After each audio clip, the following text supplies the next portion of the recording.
Good evening, everybody, and welcome to another edition of 108 Stitches Baseball Talk. My name is Scott Morganroth, the Motor City Madmouth. I'm your host, and I have my crew here tonight, Mr. Opinion, Rick Curdy. Welcome back, Mr. Curdy. Thanks, Scott. And Jordan Long, glad to have you back.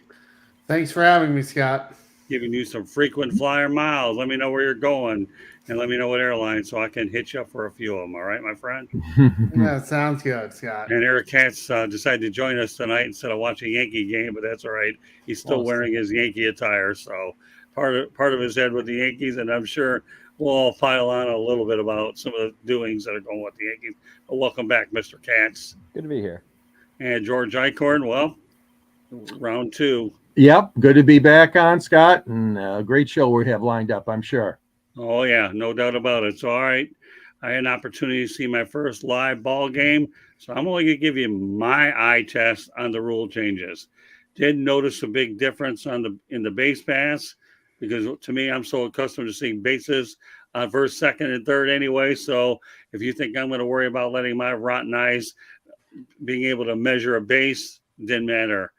As far as the shifts are concerned, 2 on each side didn't even make any difference to me. I think the only time you ever notice it when you have 3 on one side versus 1 on the other. The new shift rules to me are almost what the game was really like anyways when nobody even thought about doing it.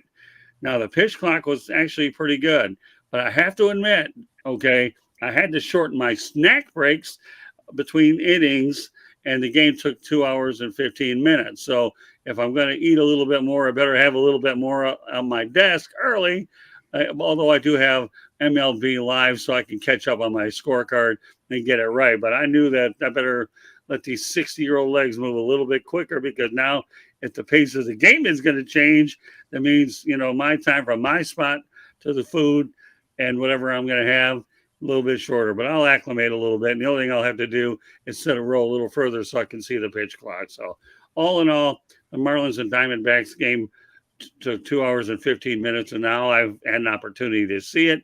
I can see the changes are definitely worthwhile, and I give Commissioner Rob Manfred for pulling off of this. But the other two didn't make a big difference to me now that I've had a chance to see them. So, any of y'all want to comment real quick before we go on to the next topic? Yeah, I want to comment. My game, okay, last Friday night, I covered the game too, and that was Detroit hosting San Francisco. And ironically enough, that game was dragging. 3-hour game, and it was only the 8th inning. So it was a very different situation than yours, Scott. I believe there were, probably because of the number of pitching changes, but I don't feel that the game sped up at all, the one I was at. And obviously they're using the clock, but I think it's more or less it's a condition when you got a lot of runners or a lot of pitching changes. And that's the game that went into 11 innings. So the game actually ended up being a 4-hour game last Friday when the Tigers won it in the 11th. So it's interesting that yours just flew by, but the Tigers today played a second game of a doubleheader against Cleveland in 1 hour and 50 minutes. Yay! Yeah, I definitely noticed that. I was paying attention how they could get 2 done, and they were able to get 2 done by dinner time. Go figure. Yeah. What? I know there are a lot of things that will have to get worked out as the year goes on and on. I know they'll try other things that I will not mention on this show tonight, although one of them intrigued me about the designated hitter, the double, which one I'm talking about, the double designated hitter where if they don't go a minimum of 5 innings, that you go ahead and lose the DH. But they're going to try it out, and I'll do more research on it. But that wouldn't be one that would bother me because I'm a firm believer I love complete games anyways. Before I turn over anybody else, I just want to let everybody know that the audio version of 108 Stitches Baseball Talk can be heard on iHeartRadio, Apple, Spotify, Google, or wherever you get your podcasts. So please hit the red subscribe button on YouTube. South Florida Tribune, we're striving for 8,000 subscribers. So, we also please ask you to comment, like, and share the broadcast. Want to be a guest? No problem. Send your topic ideas to South Florida Tribune at gmail.com. Be more than happy to put you on there as well. If you want to advertise, call 954-304-4941. The show is live on Facebook, LinkedIn, Twitter, and YouTube. And your topic ideas can also come to me at South Florida Tribune on Twitter at Tribune South. Okay, with that said, okay, anybody else want to talk about the rule changes one more time? George gave me his 2 cents about the 4-hour game. So that'll happen every once in a while, but it's the exception, probably not the norm. True. But what about you, Rick? Anything else you want to say? Oh, I love it. I love the pitch clock. You don't even notice it. All these little rule changes you don't notice. So that's kind of funny how people complain how long the games are taking, and now people are complaining how short the games are taking. And I just think it's great. They needed to do this because our generation, there is no people can't wait. People are so impatient now, and everything's a me now situation where people don't want to wait. So they had to make it fast because they're losing fans. They're losing fans, and they totally have lost the young people. They're not tuning in. So they had to do this. People could criticize Rob Manfred all they want, but this was definitely a home run for him. Jordan? I will say I haven't been to a live game, but watching it on TV, and especially with the pitch clock, it makes the pitchers work faster, which in turn shortens the game. So, I mean, I'm happy that these rule changes are in place. And the fact of the matter is like Rick said, we're trying to shorten the game because of our attention spans. I mean, both of you, Scott saw a short game, George saw a long game. I mean, there's no happy medium, but at least they're trying to make the game faster. Eric? I like it. I mean, it took a little while to adjust to it, but the base paths, there's not really a real difference. You'd have to literally walk up to the bag in order to really notice it. But the pitch clock is great because instead of having these 4 and 5 hour games where you're not getting out of the ballpark till midnight or 1 in the morning, where it becomes a little difficult. You begin to wonder what's going to happen to your car. I think it's great because it makes it a hell of a lot easier to go to a game during the week. So in turn, eventually, I mean, you're not going to see it right away, but attendance will improve because of that. And so, especially during the week, which unless you're in a known baseball market, a lot of the times there are a lot of empty seats in the stadium. But I think that'll improve with the pitching clock because people know that okay, I can get out at a reasonable hour and return home at a reasonable hour. And today you had a Tigers Indians doubleheader that was actually a regular doubleheader way back in the day. That's unbelievable. You could shoot a cannon through there. There was nobody there today at Comerica Park. Yeah, but you know what? It was good to see a doubleheader the old way. Oh, the old way, yeah. After another one. It's right. Yeah, it's early in the season, and it's it's still Michigan cold up there, so it's cold, and it's during it's during the week too, which is difficult. So why am I wearing a Miami Marlins cap right now? I'll tell you exactly why I'm wearing one, okay? Because during the offseason, we saw the ultimate win-win trade.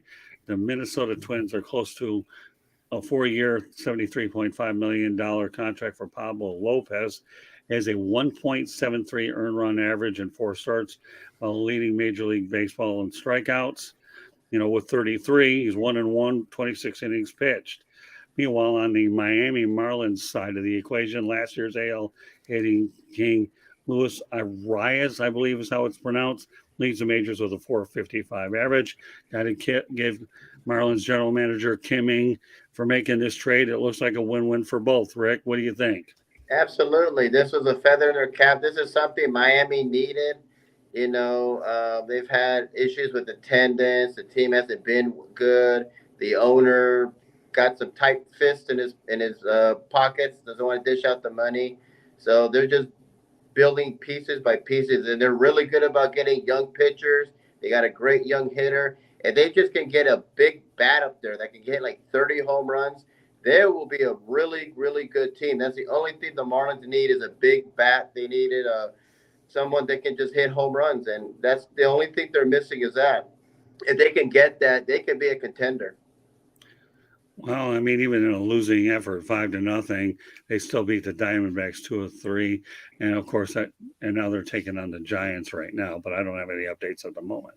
Jordan, what are your thoughts about the win-win trade? Well, it is a win-win trade. You look at Minnesota, who wanted to be better with pitching, and they certainly have with Lopez. Like you said, he has a 1.73 ERA, and he's leading the league in strikeouts. Now you look at the Marlins, who needed offensive help. Well, they got that with Luis Reyes, who, like you said, is leading the major leagues in batting average at .455. The thing about it is it's just a sample size, but it seems like right now that these two trades, or the trade that they made, is definitely a win-win for both teams, and hopefully they'll both have success this season. More success, I should say. Well, I can tell you right now, I saw Pablo Lopez pitch the last couple of years. This guy is an ultimate innings eater. He could have pitched in any era. 26 innings so far, 1.73 earned run average. Pablo's a stud. I've watched this guy. You know, I've seen a lot of good Marlins pitchers, but Pablo Lopez, I hated to see him go. But there's no doubt that the offense of the Marlins needed some work. And Kim Ng, you know what this trade reminds me of, George, albeit it was many, many years ago? Harvey King for Rocky Colavito. Oh, yeah. When That's you think true, about Scott. it, right?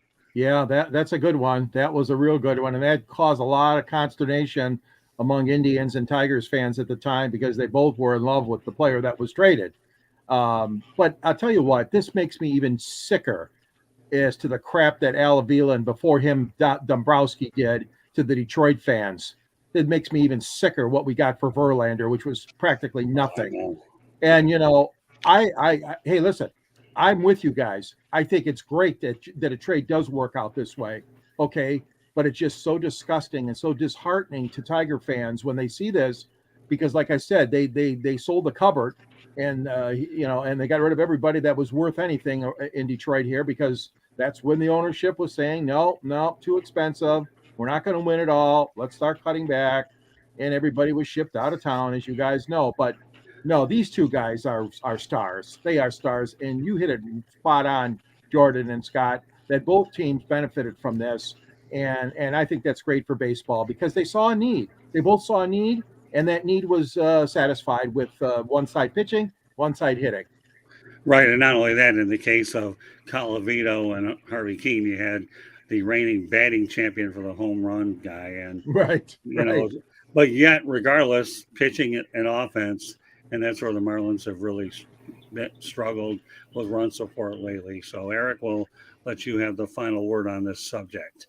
I mean, it's always great when. And Eric, you can step back there a little so that we can look at your New York Yankees hats, because you didn't put it on here for you to get the half N and Y. Okay, go ahead. But yeah, I mean, it's great for both. You know, the Marlins definitely needed a bat. You get the reigning AL batting champion Luis Arias, which he's clearly, picked up right where he left off. You know, the Twins needed help with pitching, so you get an ace like Pablo Lopez, which, I always thought Pablo Lopez was a stud, and you get it's a good situation for both teams. It kind of worked out perfectly. I mean, Arias picking up right where he left off. Same with Pablo Lopez, who's kind of become their ace. And so, I can't really complain if I'm both fan bases. I mean, Arias is hitting .455, but yeah, we know he's the reigning American League batting champion. So this kid can hit. And I've already said my piece about Pablo. He's a stud. People in Minnesota should be thankful that they have a frontline starting pitcher that can eat a lot of innings. Mm-hmm. That's what I've noticed. All right, let's take it to Chicago, the north side. Chicago Cubs, Patrick Wisdom has 5 homers, 4 games, and he's tied for the league with 8 homers.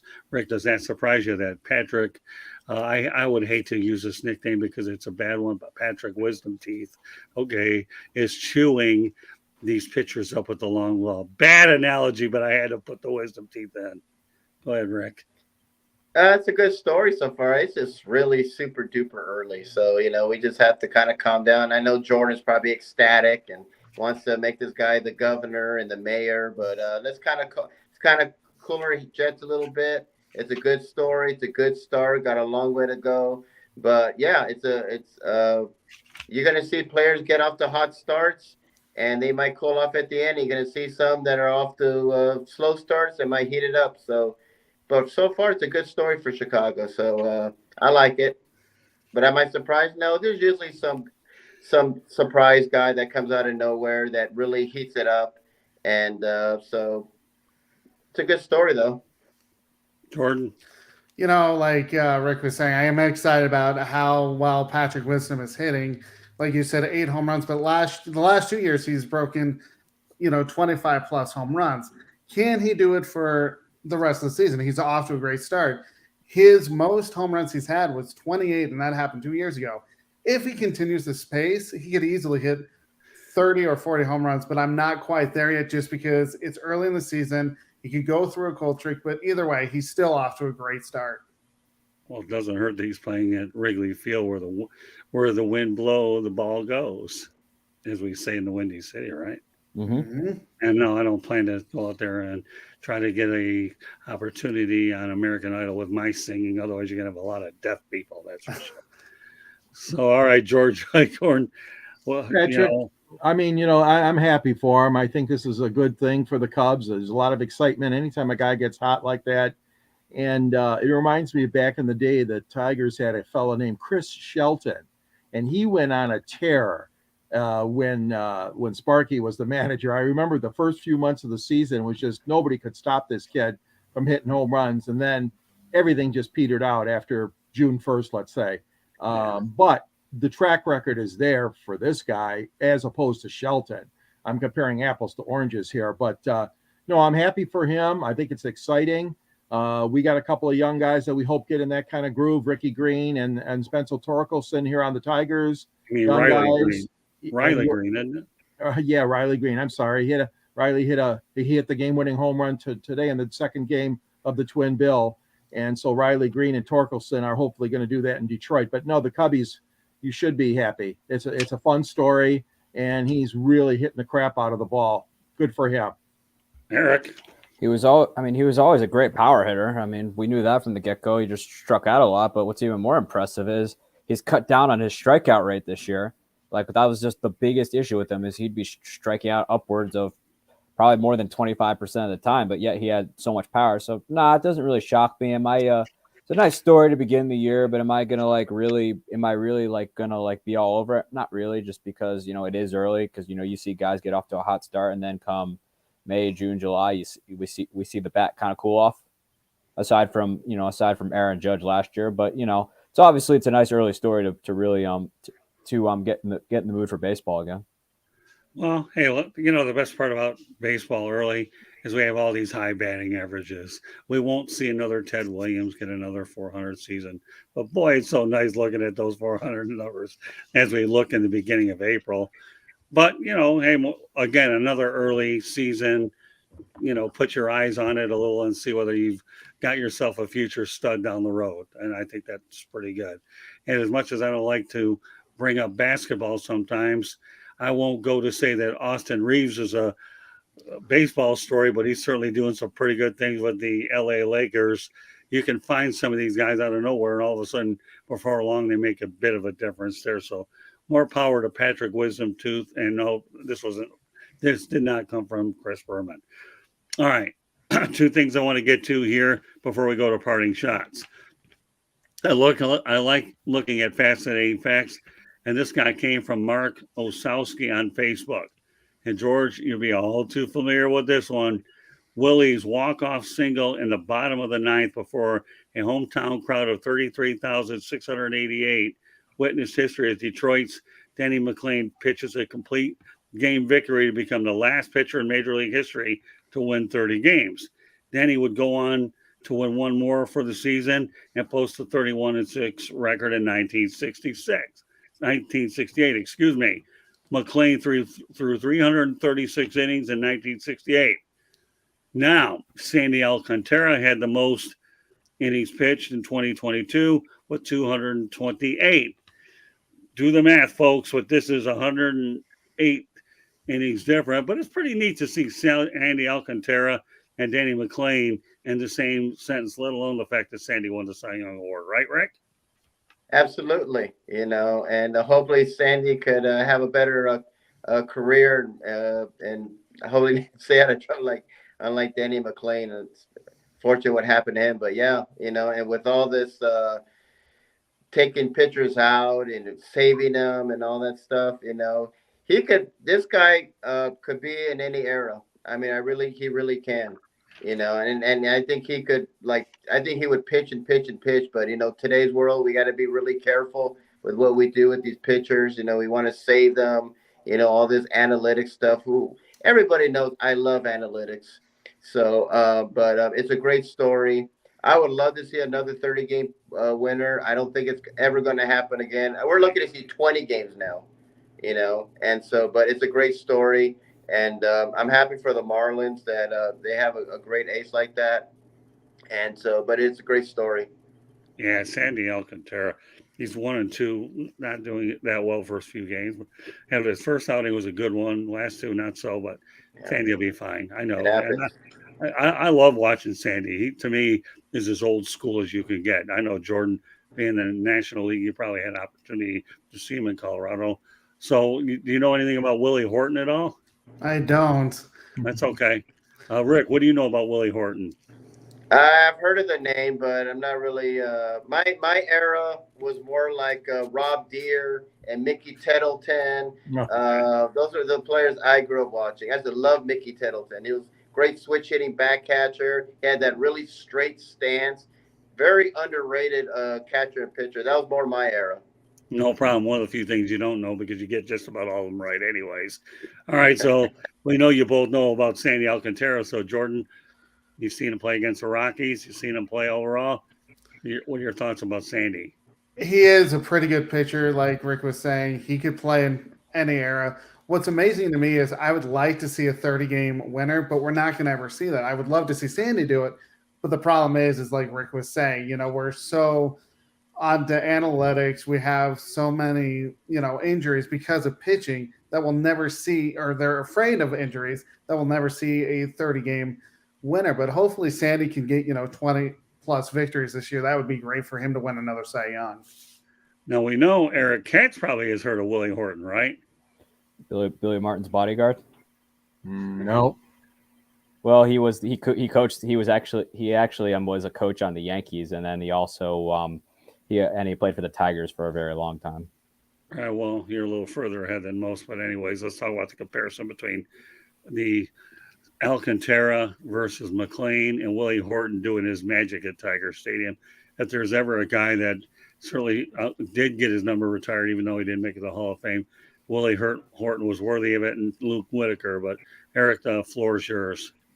Well, I mean, obviously, I think Sandy, given this day and age, Sandy's going to probably probably going to keep out of trouble, unlike Denny McLean did after he won 31 games.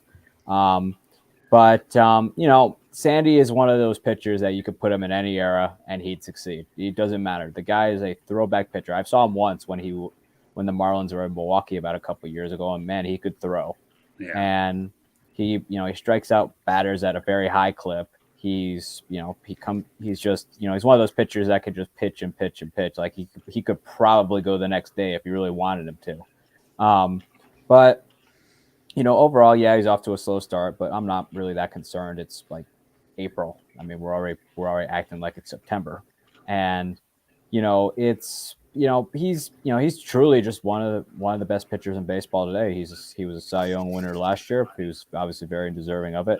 But all I got to do is, man, the Cardinals just made a mistake of a lifetime trading him, and so look what he's become. Just despite literally having no offense around him last year. I mean, part of that's injuries and whatever, but the guy still won a Cy Young, and the guy was still unhittable. Yeah, I don't think anybody's worried about him down here. He had 2 tough outings. He gave up 4 runs, 1 unearned. And I know he got rocked in the outing before, but his body of work of what he's done. But and the fact that he's such a model citizen on and off the field, he's ideal for this community, let alone being a Latin kind of player and a market that has a lot of those, George. So Sandy Alcantara, George, we know you know about Willie Horton and Denny McLean. Observations on this whole Well, thing. I'll never forget that Sports Illustrated cover in 1968, Scott. They had McLean after the hit by Horton. McLean was coming out of the dugout and he was being hugged by Al Kaline. It was a classic photo. Sports Illustrated had that on its cover as he won his 30th game. It was an incredible game. It was a Saturday afternoon on national TV, NBC. Dizzy Dean was in the house. Julie Nixon Eisenhower and David Eisenhower were both there, representing Nixon, maybe, I don't know, but they were there too. And of course, Kurt Gowdy called the play-by-play. But yeah, it was a special moment for obviously McLean and Detroit and all of baseball. It's never going to be repeated again. Like you said, Jordan, it's even hard for anybody to win 20 games probably now. But I tell you what, McLean, as much of a troublemaker he was one hell of a pitcher when he was hot. And we all know that that 68 Tigers team was special. And you mentioned too, Scott, about Willie Horton. This is the guy that went into the Detroit riots in 1967. We had horrible race riots in downtown Detroit. And in his uniform after a Tiger game, because the Tigers were playing home that Sunday afternoon when the riot broke out, he went into the crowd by himself. And he tried to quell it, but he just couldn't do it. But he was trying to be a peacemaker. And I'll never forget that about Willie Horton. He was just an unbelievable citizen and role model. Like you said, Scott, he meant so much to the city that obviously the Tigers did the right thing by making a statue and retiring his number 23. Yeah, I had an opportunity one time in the Tigers clubhouse in Lakeland to talk to him. Willie, what a super nice guy. We were just talking. I never recorded it because it was just, I was sitting in there just talking to him, and I don't even know if I had my record. It didn't really matter. Just getting to know the guy himself and who he is, his integrity and his character.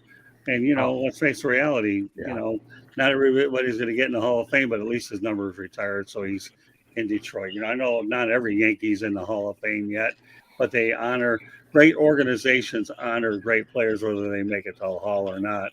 And I will always be on the Don Mattingly kick for the Yankees. I don't care what nobody says. I always will. Willie Horton, Mickey Lolich on the Tiger side, and Lou Whitaker. Well, part of that might be his own doing that you don't really rub the writers the wrong way either, but that's either here or there. But yeah, more power to Willie. And I'm going to be biased toward my own man, Sandy Alcantara. This guy can pitch at any era. All right. I know the subject Rick Curdy likes probably the most. That's why I waited until the very end. But here you go. I mean, this Curdy's so active putting stuff up that he's giving me topic ideas regardless, okay? The 10 worst home attendances in 2023 based on home fans per game. I'll list them in order, and I'll ask you if some of these are a surprise or no surprise to keep the integrity of the show going. Oakland A's, well, and I'll go around it with the panel. 11,382 for the A's. Rick, surprise or no surprise? Oh, I'm completely shocked by that. I'm just dumbfounded. No. Yeah, right. No. Yeah, no, I'm being sarcastic. No, we all know the Oakland's moved to Las Vegas. The fans know that. That's why they're not going. It's going to be like that for a while till they get to Las Vegas. I'm not surprised by the A's. And everyone else. I know the Rays were number 5 on there. And like I said, great story, but I mean they cannot sell out of playoffs. They cannot sell out of World Series. I know you're kind of giving me a hard time about it, Scott, but it's just they need to move them to Tampa Bay or not Nashville or somewhere like that. Well, let's stay on point with the ones I have in order. All right. Okay. That way I can't just keep. I know it's okay. Sure. I know where you're going. That's fine. Okay. Oakland 11. They can't even get 5,000 people in for the Mets and the Cubs during interleague play. So there's like 10 or 12 other minor league teams that are out selling them. I think the Las Vegas Aviators has a better attendance than the Oakland/Las Vegas A's. So it's terrible there. The stadium is one of the worst in Major League Baseball. Fans are just they're not going because they already know they've lost them. They've already lost a football team. They lost a lot of. They're going to lose their baseball team now, and it's all. And the president of the A's, he's been going to Las Vegas to find property there to build a new stadium. So what does that tell you? Well, it tells you when you've been going through this whole process 15, 20 years, it's one of those something has to give and nothing's given. All right, we'll go in order, Rick. Okay, Miami, 14,839. Give me a brief answer. No surprise. The stadium's in a bad location. Okay. Kansas City, 16,638. Small market team. They haven't been contending for a while. Not really. Okay. Pittsburgh, 16,863. Cheap owner has tight pockets, and they haven't been relevant for a while. Okay. Now we go on to Tampa. That's all right. You're thinking ahead. I'm with you. Yeah. No big deal. Right now, the number is 17,210. They're allocating 22,000 people for capacity, albeit it's tarped. But we all know that the history there is they need a stadium in Hillsborough County. No ifs, ands, or buts about it. So yeah, they need to put them to Tampa. If they can't get a stadium in Tampa, Nashville, Charlotte. You need to move them because it's really embarrassing to have this great team on a shoestring budget who makes the playoffs and even go to a World Series, and they can't even sell out a playoff or World Series. So it's a shame. Yeah, I mean, I'll say this. Last week, I'm in downtown Tampa, and any team that's in Tampa will do fine. The Buccaneers will sell out. The Lightning will. And again, where are they at? In Hillsborough County. In Tampa, the Rays would be no exception as far as I'm concerned. I'll get my opinions out of the way now so I can keep it rolling over to Jordan. Oh, wait, no. Hold on. We got Cincinnati Rick comes in at number 6. No surprise. Poor 19,404. ownership. They've been terrible for a while, and people are losing interest. They're becoming Bengal fans. They're excited for the Bengals and Joe Burrow than they are for the Reds.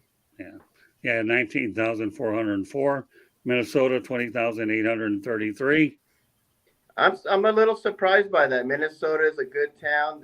They're playing better. They have a beautiful stadium. I hated the Metrodome. Hated that stupid baggy. It was one of my least favorite stadiums. Beautiful stadium. I'm surprised by Minnesota's not drawing as well as it is. I know it's cold there right now, but hopefully in the summer when it heats up, their attendance will get better.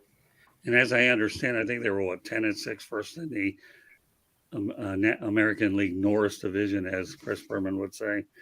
All right, we'll go to the Washington Nationals, 20,850, number 8. No surprise. They're a really bad team. It's in Washington, D.C., a lot to do there, but they're not good at all. Since they won the World Series, Strasburg has just been hurt all the time, and they've been terrible. So no surprise. 2 to go. Baltimore, 21,181.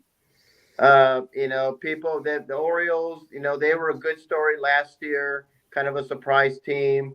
But before that, they're so peeled with I know Peter Angelos, but I know his kids now, and I think people they miss the days of Cal Ripken, and he ain't coming in soon. So I think people are just so tired of them just being blonde now.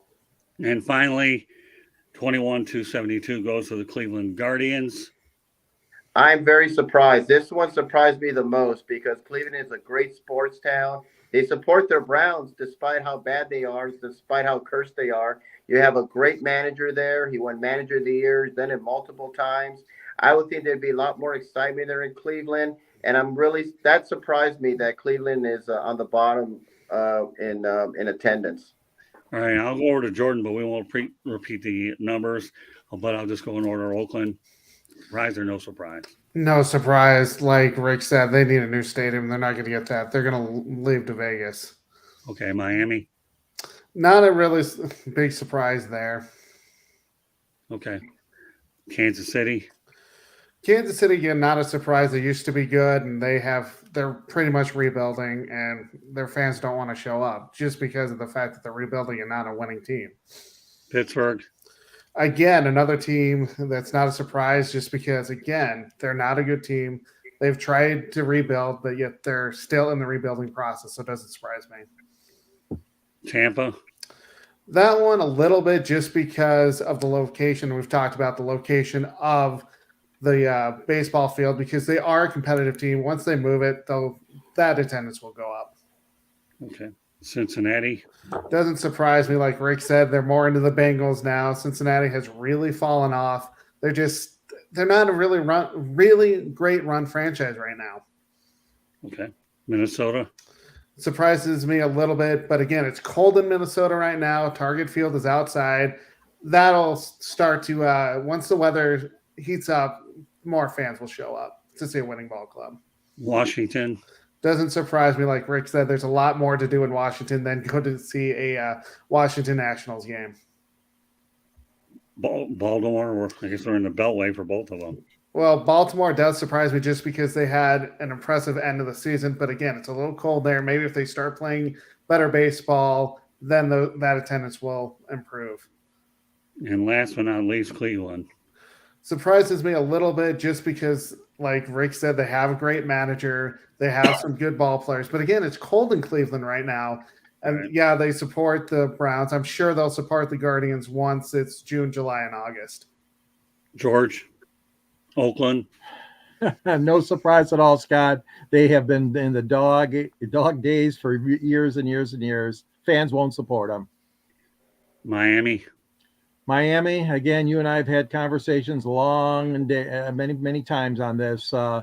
Beautiful stadium, like you said before to me, that it's put in the wrong spot, and it's a shame because that's a nice stadium, and I know that's a beautiful press box that you work in when you're there. Definitely true there. Kansas City. Kansas City's been struggling, just like the Tigers have over the years. No surprise there. They'll draw better in the summertime, though, the Royals, than they are right now. Pittsburgh, another team that's suffering, and they've got good fans, though. I mean, the back in the days with Willie Stargell and Danny Murtaugh as manager. I mean, I'm dating myself, but they've had some really good support over the old Bucks days, but not recently. So no surprise. okay. Tampa, Tampa, yeah. Again, a premier franchise playing in front of few fans. And I know they're covering up the second deck with the tarp, but still no surprise. Cincinnati, I've always admired Cincinnati. Cincinnati has always been, I felt, in the upper tier of baseball support. But, Marge Schott and her ways, and then the other new ownership that came on, they've been stinking up the joint and haven't had a good ball club in a while. So no surprise there. Minnesota, again, I agree with what Jordan said, with the weather being so volatile here in the Midwest and the upper North, that's what's going to happen. So, but they'll pick up. The Twins will get more fans. Washington, you guys say, I think that's pretty good that they're drawing 20,000. I really do, because they got a horse crap ball club, and there's a lot of tourist attractions there, other things people can do. So I'm not disappointed with the start of the gate right now. okay.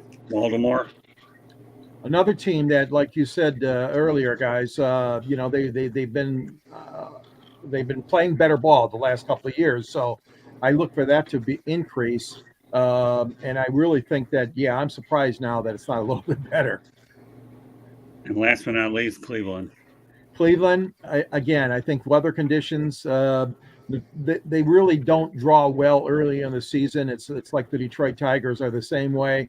Yeah, they get a sellout crowd in Detroit for opening day, but then the numbers just go through right down the tubes for the next 10 or 12 games in April and early May. No surprise with Cleveland. Okay, I'll defer to you, Eric. Oakland.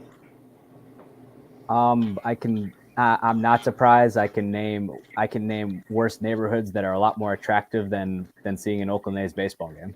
Okay. Miami. Horrible location, and also that's part of the years that Wayne Huizenga and Jeffrey Luria have done to that club. Okay. Kansas City. They're saving for football season. Okay. Pittsburgh. Cheap owner. They haven't had a product worth watching in quite some time, save for that period in the middle 2010s. But yeah, cheap owner. Nothing really to see there. Tampa. You were just there. I mean, you put it anywhere else in the Tampa area. You put it anywhere else, I guarantee you they'll have fans. That team's competitive just about every single year, and they once in a while go to the World Series. But but until they get out of the trop, it's going to be what it is. Okay. Cincinnati. Bad ownership, and then when the owner's son decides to go up on TV and say where are you going to go to rub the fans who want to win the wrong way, these are the types of things that happen. Minnesota. Well, school's in session. It's cold. But they're competitive. I mean, they have Carlos Correa, one of the premier ball players in baseball right now. It'll pick up, but there's a couple other things in play right now with it being cold and school still in session. Washington. They're rebuilding, and they're rebuilding, so not really just based on the rebuild, but they do have a nice ballpark. Okay. Baltimore. I mean, when you have a lackluster free agency period, when you really could surround your young core with some playoff-worthy veterans, and then you also have an owner who I think is one of the dumber owners in baseball. these are the types of things that happen. Finally, Cleveland. Well, it's cold. School's still in session. It's right by the lake, so there's no hiding from that. Right. And I expected to pick up. It's a competitive team. People are like, they're not adding in the factors of the weather out there in Cleveland is just nasty in Northern Ohio. So I expected to pick up. I mean, they're a very competitive team, and as Scott, I've heard you say over the years that, since I've been on the show, that Terry Francona gives them a fighting chance every year. Yeah, well, he does. All right, let me just give you an overview of some of the ones. The Oakland A's are a foregone conclusion. We'll see whether they're headed to Vegas. I want to see whether or not there is a stadium. But recent talk has talked about Salt Lake City getting into the Major League Baseball business. We'll spend more time on that one another time. I want to make sure we talk about these. Oakland A's it's not a matter of if, it's a matter of when they're done. So, Rick, you've been very visual. That drawing 3,000 or 5,000 people a game just doesn't cut it. But it's too bad. It was once a proud franchise, and to see things sink to the level that they are, it's totally unfortunate. Miami, yeah, what can I say? If you had the stadium in a more accessible location, kind of like where the Dolphins are, Miami Gardens, I think you'd be better off. Again, beautiful stadium, George. I love going to work down there. It is so, and I hope the Marlins can. Now, I'm not going to say you can't fill the place. Once upon a time, though, Lone Depot Park was the site of the Orange Bowl. They just put 70,000 people for the Dolphins. So, if the Marlins could show any kind of consistency over a sustained period of time, if you get 20, 25,000 for that franchise, you're doing pretty well. Milwaukee could go ahead and put 20,000 people in their sleep during a weeknight. Not knocking my market here in Milwaukee, in Miami, but again, sustained success, and you get the people to believe in what you're doing. I think the foreign influence with the Latin certainly showed that you could bring a lot of them down. Knowing the World Baseball Classic was a big success. Kansas City, well, rebuilding, you're not going to draw. Pittsburgh, they had a 20-year streak where they finished under 500, and they haven't been anything worthwhile since the 70s and 80s. So maybe a hiccup year or two with Clint Hurdle. Already talked about Tampa. Put it in Tampa, they'll be fine. And if you want living proof, just talk to the Tampa Bay Lightning and Bucks. They'll go ahead and fill the place up. They just need to put it across the Howard Franklin Bridge. Too bad for Cincinnati. Okay. I mean, I know that Cincinnati used to be a great baseball town. I went to a few games at Riverfront, and they used to have the first game of the year there, the Big Red Machine. Again, you don't know whether they're a minor league team, whether they're selling off or they're competing, and therefore, with the cost of tickets these days, nobody wants to spend, particularly a smaller market. Minnesota will change later in the year. Washington, you can draw there. There's no reason to think you can. And they proved that they could when they were successful. Baltimore, just too much losing and bad ownership.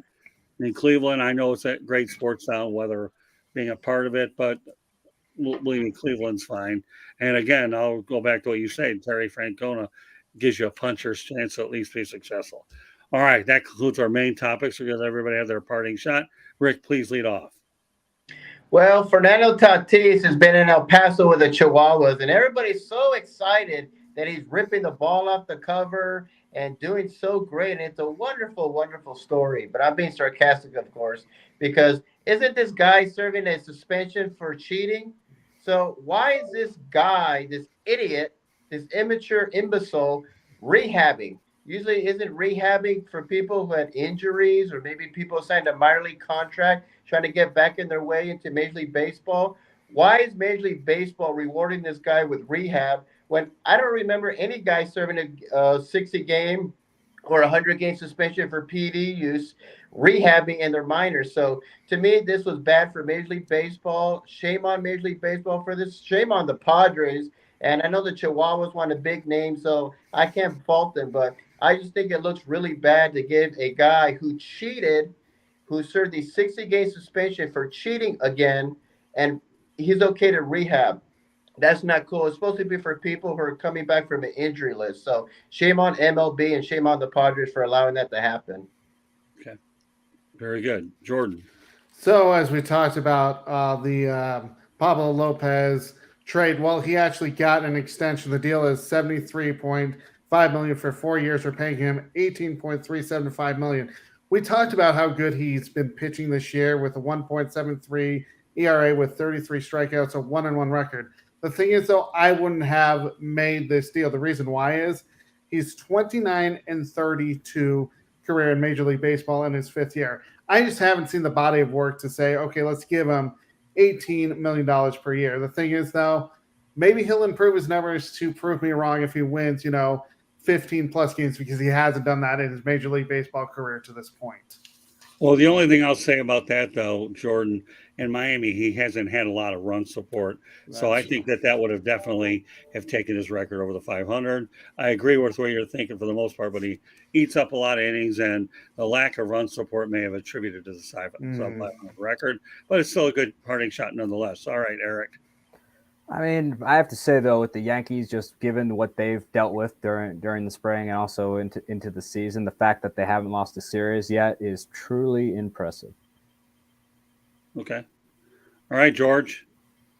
Well, we're putting up with the Heckle and Jai Detroit Tigers here in Motown. They started out 2-9, and just a rotten start for AJ Hinch and the boys. Now they've won 5 in a row. We'll see if they can continue.